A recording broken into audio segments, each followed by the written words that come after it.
Marie, on revient sur vos révélations. Des millions de mètres cubes de gaz relâchés dans l'atmosphère par les industriels du gaz. Vous nous l'aviez révélé sur RMC. Alors que le GIEC vient de publier hier soir un nouveau rapport très inquiétant sur le réchauffement climatique, une responsable écologiste veut faire changer la réglementation. Oui, la députée Delphine Batho, qui est également porte-parole de Yannick Jadot, et elle veut faire interdire ça.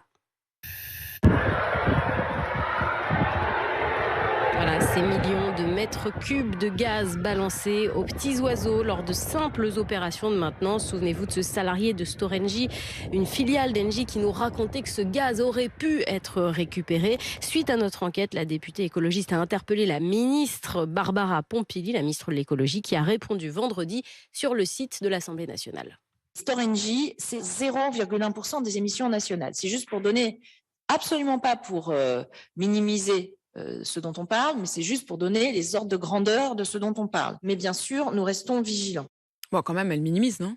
En fait, ce qu'elle dit, c'est vrai. C'est-à-dire que notre enquête, elle concerne une filiale d'Engie, Storengy, et donc à l'échelle de la France, évidemment, les émissions de gaz à effet de serre ne sont pas énormes, même si ça représente quand même de quoi chauffer plusieurs milliers de ménages, tout ce gaz qui est rejeté. Mais surtout, ce gaz rejeté directement à l'atmosphère, c'est mis à l'évent, mais c'est une pratique qui est généralisée à toute l'industrie du gaz. Ce sont des rejets absolument énormes de méthane. Le méthane, c'est un gaz qui est 80 fois plus polluant que le CO2 sur une échelle de 20 ans.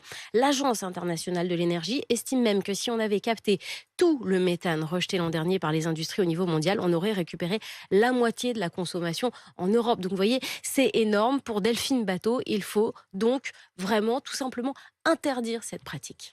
Il faut changer la réglementation.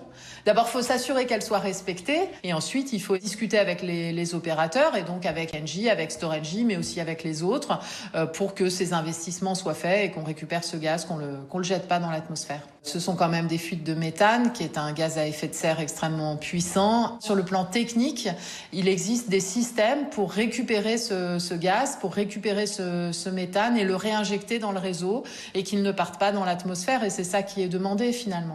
C'est vrai ce qu'elle dit, la Delphine Batho. C'est techniquement possible, Oui, Marie? c'est tout à fait possible. Il y a des techniques qui existent. Il y a des compresseurs qui permettent de récupérer le gaz. Voilà, donc ça demanderait des moyens financiers. Il y a aussi des possibilités pour dériver le gaz sur d'autres conduites avant de faire les travaux. Ça demanderait des moyens humains. Et dans le pire des cas, on peut aussi brûler le gaz, ce qui fait que le gaz est perdu, mais au moins, il n'est pas émetteur de gaz à effet de serre. Le problème, c'est que ces solutions ne sont quasiment jamais utilisées. Et d'ailleurs, c'est ce qui a poussé cet autre ancien salarié à quitter Storengy. Il témoigne anonymement. Pour lui, c'était de la pollution délibérée. Je savais que c'était mal ce que je faisais en fait. J'ai fait des choses mauvaises pour la nature et pour les générations suivantes en fait. On nous demandait, on faisait quoi. Mais en tête, ça travaille quoi. C'est de la conscience, ça travaille beaucoup. Ouais. C'est honteux quoi. On parle d'urgence climatique, mais l'entreprise elle parle pas d'urgence, elle parle de bénéfices. Et le GIEC, dans son rapport publié hier, rappelle bien qu'il sera impossible d'atteindre nos objectifs en matière de lutte contre le réchauffement climatique sans réduire massivement ces émissions de méthane. Donc voilà, peut-être une piste concrète pour faire quelque chose. Merci Marie Dupin. RMC s'engage pour vous chaque matin, non seulement à découvrir en direct, mais à réécouter, bien sûr, en podcast sur l'appli RMC. 6h50.